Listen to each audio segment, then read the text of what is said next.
Dear friends, this Shabbat we'll be reading the portion of Lech Lecha. This is the first portion that talks about the Jewish people, beginning with Abraham and Sarah, the first Jewish couple, the first ones who recognized God and were ready to live a life committed to God.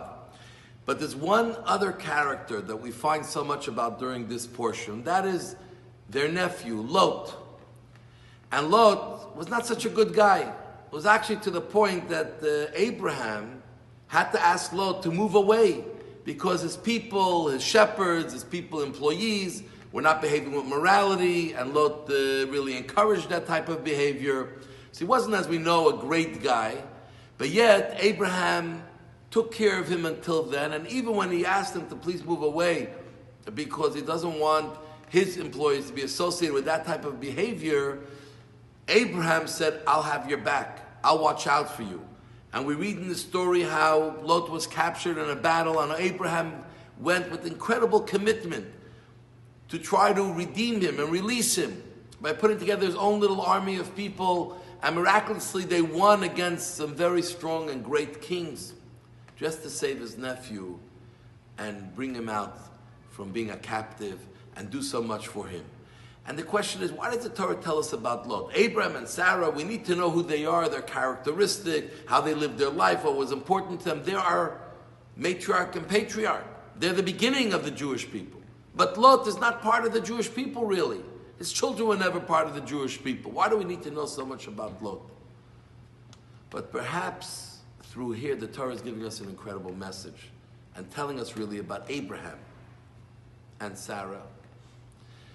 Lot, though he wasn't such a great person, and though you see that his moral character was not high at all, was not an integral person, but yet being in Abraham's house, growing up in Abraham's house, watching Abraham had an effect on Lot.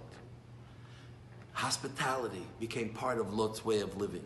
And even in the city of Sodom and Gomorrah, where the people were inhospitable totally, Lot sacrificed himself, put himself in danger to be able to take guests into his home, because he knew from Abraham this is the right way. And this virtue, among some others, were things that he picked up in Abraham's house. And this was the real power of Abraham. Abraham was able to see the goodness in every person, and he worked to bring out that goodness. Abraham was clear what's right and what's wrong. And if he had to tell Lot to leave because he was having a bad influence at that time on his people, Abraham made sure he left.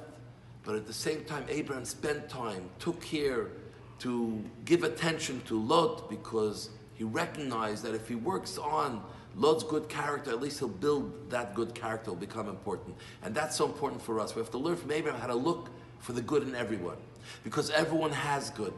And everyone has good to the point that they're ready to commit, even to put themselves in danger, to live out that good character that they have. And let us find the good character in everyone, those close to us, those who we may not like, but everyone has that character. We have to try to find it. That's what made Abraham the first Jew. That's what Abraham brought to the Jewish people. The world that God made has goodness. Let's find it. And when you find it, you bring it forth, we can help light up the world and make the world a much better place. So I want to wish you all a Shabbat Shalom. May God bless you all. I love you all. Candlelighting time in Montreal is 5:44 p.m.